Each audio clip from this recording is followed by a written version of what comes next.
Hi everyone. మనము సంపాదించిన దాంట్లో ఎలా స్పెండ్ చేయాలి, ఎలా సేవ్ చేయాలి అనేది ఒక బడ్జెట్ ఫార్ములా ఉంటుంది కదా, లైక్ 50-30-20 రేషియోలో. సేమ్ అలాగే పిల్లలతో పేరెంట్స్ స్పెండ్ చేయడానికి ఒక ఫార్ములా తీసుకొచ్చారంట. అదే 7-7-7 ఫార్ములా. ఇది పేరెంటింగ్ రూల్లో ఒక భాగమే. పిల్లలు పెరుగుతున్న కొద్దీ వాళ్ళతో పేరెంట్స్ స్పెండ్ చేసే టైం కూడా తగ్గుతుంది.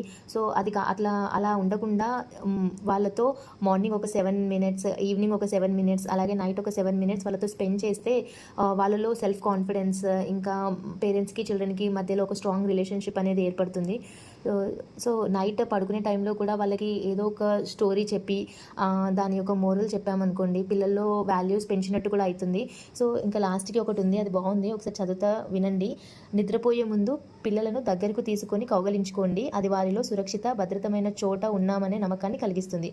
సో బాగుంది కదా. I hope every parent should follow this formula. Thank you. Bye.